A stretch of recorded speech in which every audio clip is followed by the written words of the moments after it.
I guess we're live. This is my literary autobiography. I'm Richard, and my earliest memory of reading isn't of reading myself, but of being read to by my mother, and of being read to from the World Book Childcraft Encyclopedia called the How and Why series. There were a multicolored volume of set of several volumes, and they sat on a shelf above my bed, and they covered everything from fairy tales of the world to science and stars and dinosaurs, stuff about your body. It was just everything under the sun. And I don't remember the exact volume or the specific topic. It's maybe the dinosaurs, maybe the fairy tales, maybe the stars.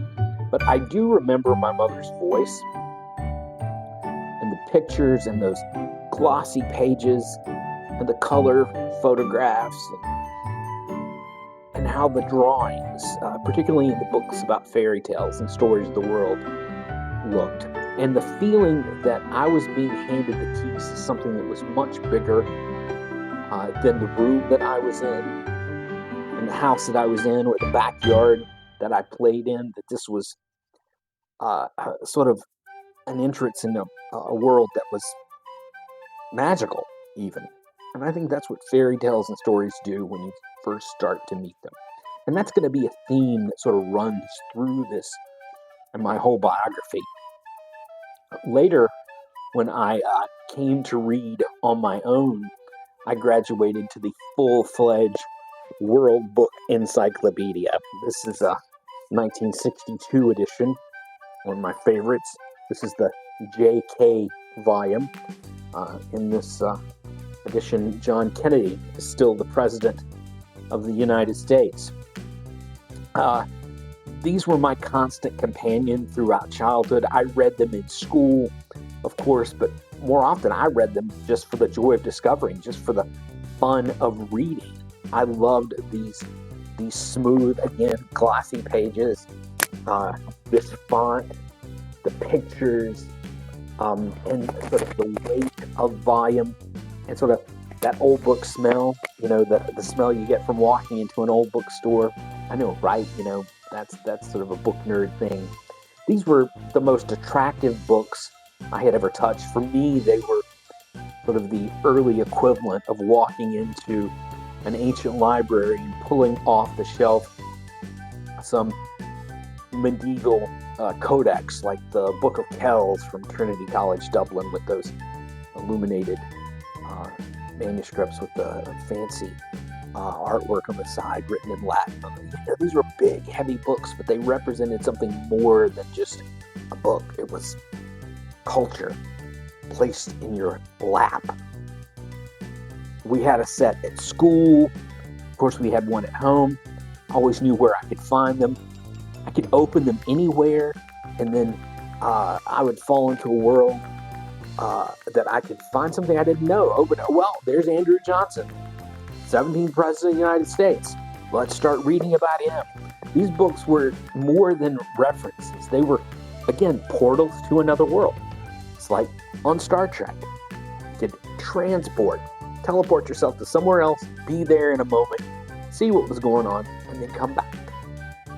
By 6th grade, I was aging out of children's books, astronaut stories, choose your own adventure novels. These little paperback things, those were really big. I was into those in a big way. And a curious run of kids' biographies of everything ranging from the Pope to Prince Charles, you name it. And you did reports on those in school. But then came The Lion, the Witch, and the Wardrobe, and that was the moment. That was reading for the first time. I felt challenged. C.S. Lewis made me sit up straighter, pay closer attention, and The Wardrobe was more than just a passage to Narnia. It was my first step into real literature. In the 8th grade, I met John Steinbeck through the Pearl, by way of the Pearl. And I remember going with my mother, again, to Will's bookstore in the old Westchester Mall on Westchester Boulevard in High Point to buy the Bantam paperback edition, little thin book. And I remember trying to wrap my head around the Pearl. What's going on with this kid in the Pearl? I didn't fully understand it, but I worked at it. But something underneath sort of shifted. I sensed there was something more there that I yet couldn't reach, but if I worked hard and dug at it, I would get there.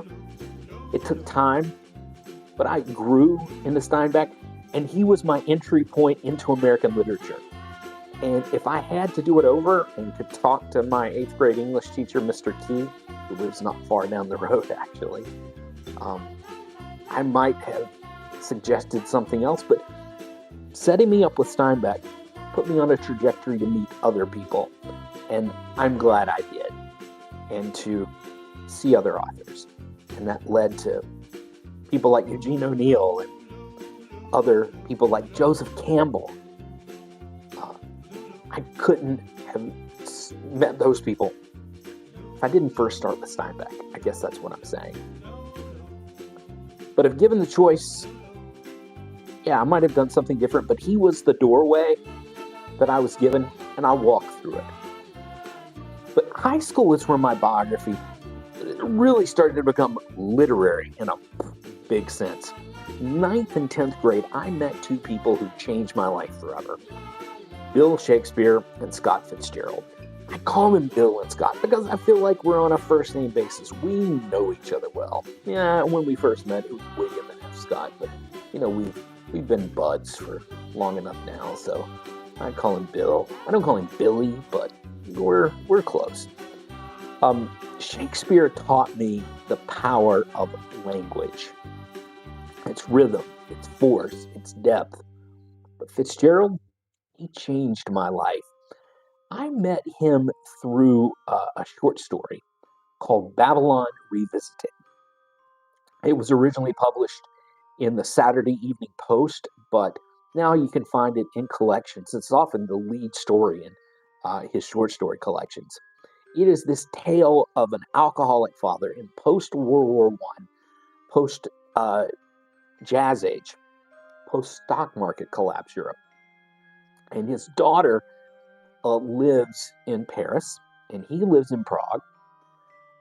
His wife is dead, and the daughter lives with his sister-in-law, his deceased wife's sister, and her husband. So the family is split apart. He is dealing with an alcohol problem.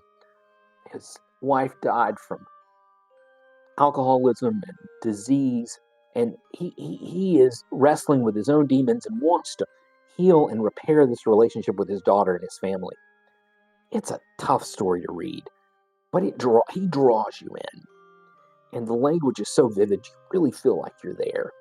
He's sitting in the Ritz hotel bar in Paris, talking to the bartender. You really feel like you're sitting at you can smell the smoke. You can smell the whiskey. You can sense the rain in Paris. It is a vivid book. I didn't come from a broken home. I didn't know addiction. But somehow I knew this man. I felt his regret, his hope, his loneliness. I was inside that story, and that story was inside me. And when I finished it, I wasn't ready to be done. I wanted to know what happened after. Did they find the reconciliation? How did this work out? Tell me more. Who was this Fitzgerald? Who was this guy that wrote this? That's when Miss Davis, Rhonda Davis, my 9th grade English teacher, sent me to the library and said, you need to meet Jay Gatsby. Jay Gatsby. It didn't end with Jay Gatsby, but I just liked saying his name. It's just fun to say. It just exudes coolness, right? Jay Gatsby. Just fun to say. In the 10th grade, I had the same teacher. That helped a lot to have that degree of continuity, Miss Davis. we turned to Shakespeare and did Romeo and Juliet. I fell in love with that play, with the love play, right? And that was my introduction. And for class, I memorized the balcony scene and had to perform it, stand up and do it. I can still hear it. I can still feel it. And that's when I realized that language could move people. It was not just an informative thing. It was not just something to entertain, but it could move people. Words, syllables, pronunciation, phonemes, as we talk about. English itself could stir hearts, shift perspectives, and maybe, if it's used right, even change the world. I'd been a reader for years, right, since my mom and the World books, but Shakespeare made me a believer in the living, transformative power of language. So fast forward a little bit now. I was an undergraduate, and I began to study Russian. I studied Russian as a foreign language. It was a new challenge, a new alphabet, and a new world. And with that came my first introduction to Russian literature, and with that being said, with world literature for that matter. I had never read Tolstoy, Dostoevsky, Chekhov, Gogol, Turgenev, any of those guys. None of the giants, but they soon became a part of my permanent library. In fact, sometimes I think that's all I ever read now. And there's something about Russian literature. It's got a moral weight and emotional density because these people are always grappling with the deepest issues of the human condition. And they spoke to me in a way nothing else had. They were dredging up stuff that was some of the darkest but yet most important things that a human could wrestle with. And again, it was through memory and voice and poetry that these words started to take root. Through a class project again, I was asked to memorize poems. I chose two writers, Osip Mandelstam, a great Russian poet who was murdered in the gulags and died there in the mid-30s, and Alexander Blok, symbolist poet, and had to do this in Russian before the class. It was difficult, yes, but it was formative because language, again, takes on this double dimension, and you get to know its resonance and its breadth and its soul. And it was Blok, I think, strangely enough, who led me to another poet, Yevgeny Yevtushenko, a great 20th century Russian poet, a contemporary of Joseph Brodsky. And I met Yevtushenko in Moscow when I was living there and working. Language in this instance and literature, I think, provided a full circle moment. It was one of those rare points in my life where the literature's kind of leapt off the page and it jumps up and it sort of shakes your hand. See, I was living there, working there. I'd studied the language, and now I was living it firsthand. I was a second language learner. So I knew what it was like to be displaced in a new culture, a stranger in a strange land, if you will, learning a new language. And the poetry and the literature I'd read before all sort of helped tie everything together. It was that handshake moment. And there was another way station, and these are all sort of way stations, places on a map that all sort of lead to where I am today. There was this other way station. After I graduated from UNCG, I joined the Peace Corps and served in Africa, a little country called Togo in West Africa. And one day, while I was with the U.S. Embassy doctor, he was one of those rare, well-read souls that you seem to meet overseas. And he recommended a book to me, a writer. He told me about a man who lived in barns and dirty old motel rooms throughout the Southwest. He wrote on this old typewriter. He had survived solely on grit and solitude. He won a Guggenheim Fellowship. He's a brilliant man. He said, "This man's name is Cormac McCarthy. You have got to read his work." And so he gave me this book called All the Pretty Horses. And nothing in my reading life has ever been the same. Here was a master of the English language, not just his command of it, but he reinvented it. He made the English language his own. He forged it like iron, like a blacksmith. His prose was bold, brutal, beautiful. It was biblical, bloodstained. I could go on, poetic, punishing. He is Faulkner's spiritual heir.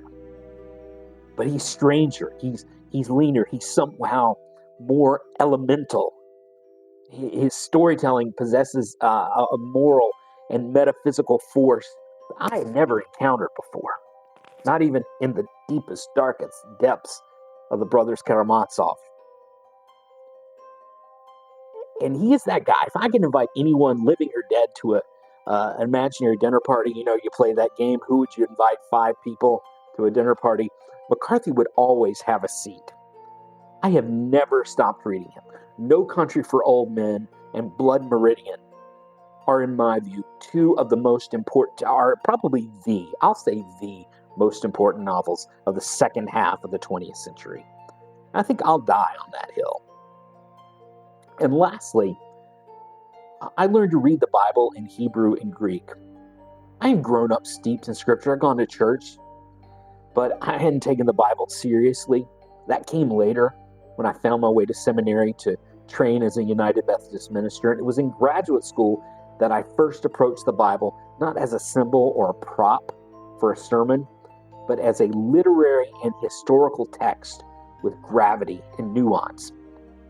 Its influence on Western culture cannot be overstated. We know this. You cannot truly read Shakespeare or Milton or Poe or Melville and understand why so many characters in American literature carry biblical names or suffer biblical fates without knowing the Bible itself.